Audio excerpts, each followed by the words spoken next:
Hi everyone, welcome to my channel. ఈరోజు గుండె నిండా గుడిగంటలు సీరియల్లో బాలు మీనా బయట వెన్నెలలో పడుకుంటూ గొడుగు వేసుకోవడం అనేది చాలా పాపులర్ అవుతుంది. ఊర్లో వాళ్ళందరూ వచ్చి చూస్తారు. ఈరోజు ఎపిసోడ్ వివరాలు ఏంటో తెలుసుకునేందుకు ముందుగా మన వీడియోని లైక్ చేసి మన ఛానల్ను సబ్స్క్రైబ్ చేసుకోండి.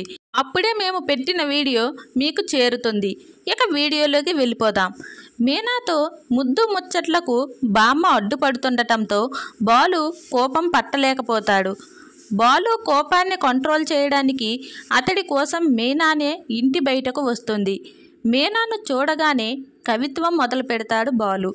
కార్లు, ఇంజిన్, పంచర్లు, ఖర్చులు అని మాట్లాడే మీరేనా ఇంత అందంగా మాట్లాడేది అని మీనా ఆశ్చర్యంగా అడుగుతుంది. పక్కన అందమైన పెళ్ళాం, ఎవరూ లేని ఏకాంతం ఉంటే ఎవరికైనా కవిత్వం పుట్టుకొస్తుందని బాలు బదిలిస్తాడు. బాలు అలా మాట్లాడేసరికి మీనా చాలా షాక్ అవుతూ చాలా ఆనందంగా ఫీల్ అవుతూ ఉంటుంది. బాలు, మీనా ఆరుబయట మంచంపై పడుకుంటారు. మనం ఎప్పుడూ ఇలాగే సంతోషంగా ఉండాలని బాలుతో మీనా అంటుంది. ఓ పాట పాడమని భర్తను అడుగుతుంది మీనా. భార్య కోసం బాలు రాత్రి జాబిలమ్మ పాట పాడుతాడు. మీనా ఎంతో ఆనందంగా వింటూ ఉంటుంది. ఆరుబయట తమపై మంచు, పురుగులు పడకుండా మంచానికి గొడుగు అడ్డుగా పెడతాడు బాలు.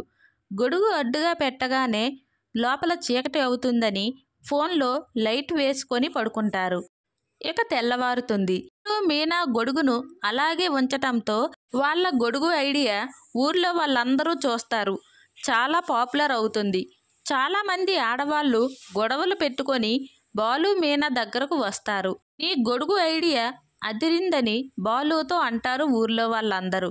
నీ గొంతు బాగుందని, పాట బాగా పాడావని బాలుపై పొగుడుతారు. మా భర్తలకు ఇలాంటి ఐడియాలు రావడం లేదని అంటారు.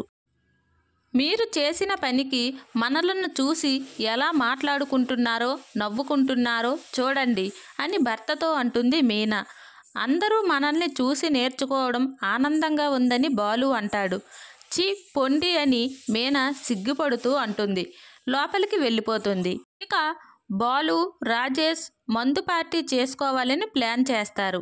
వారి మాటలను మీనా వింటుంది. ఏంటి అని బాలు వైపు కోపంగా చూస్తుంది. ఏ పెళ్ళాలు ఎక్కడ ఉన్నా వారి కళ్ళు, చెవులు మాత్రం భర్తలపైనే ఉంటాయని బాలు సెటైర్ వేస్తాడు. బామ్మకు మాత్రం పార్టీ గురించి చెప్పొద్దని మీనాను బ్రతిమలాడుతాడు. ఇక ప్రభావతి మలేషియా మామయ్య వస్తున్నాడని తెలిసి చాలా హడావిడి చేస్తుంది. మీనాకు పెద్ద వంటల లిస్ట్ చెబుతుంది. ఆ మాటలు విన్న సుశీల మీనా వంటలు చేస్తే నువ్వేం చేస్తావని ప్రభావతిని నిలదీస్తుంది. మలేషియా మామయ్యతో నేను మాట్లాడాలి కదా అత్తయ్య అని ప్రభావతి అంటుంది సుశీలతో. మీనా వేసిన ముగ్గుపై ప్రభావతి సెటైర్లు వేస్తుంది. సుస్వాగతం అని రాయమని అంటుంది. ఇల్లు మొత్తం తాను చెప్పినట్లు నీట్గా సర్దలేదని మీనాపై కోప్పడుతుంది ప్రభావతి. పక్కనే ఉన్న బకెట్ తీయబోతూ ప్రభావతి కింద పడబోతుంది. ఆమెను సత్యం వచ్చి పట్టుకుంటాడు. నేను కింద పడాలని బాలు ఎంతో ఆశగా చూస్తున్నాడని ప్రభావతి కోపంగా అంటుంది. నేను రావడం ఆలస్యమైతే బాలు ఆశ తీరేది అని సత్యం అంటాడు.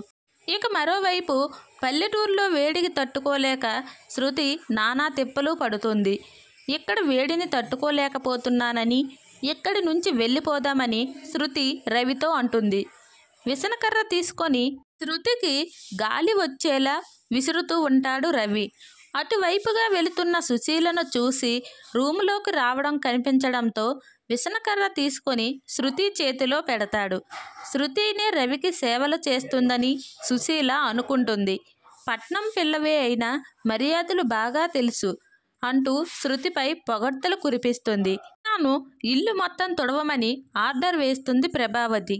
శృతి కాఫీ కావాలని అడగటంతో ఆమెకు కాఫీ ఇవ్వమని మీనాకు పనుల మీద పనులు చెబుతుంది. అది చూసిన సుశీల కోపం పట్టలేకపోతుంది. ప్రభావతిపై చిర్రెత్తుతుంది. మీనా ఒక్కతే ఎన్ని పనులు చేస్తుంది అని సాయం చేయమని అంటుంది. శృతికి ఇలాంటి పనులు చేయడం రాదని ప్రభావతి శృతిని వెనకేసుకొస్తుంది. మనోజ్, రోహిణి కూడా ఆలస్యంగా నిద్రలేస్తారు. వారిపై ప్రభావతి ఎక్కడ లేని కోపం ప్రదర్శిస్తుంది. వరకు పడుకుంటే ఎలా అని మీనాను చూసి నేర్చుకోమని అంటుంది. వారిపై బాలు సెటైర్లు వేస్తాడు. ప్రభావతి అతడిపై కోప్పడుతుంది. ఇక్కడితో నేటి గుడిగంటలు ఎపిసోడ్ పూర్తవుతుంది. రేపటి ఎపిసోడ్లో ఏం జరుగుతుందో మళ్ళీ తెలుసుకుందాం.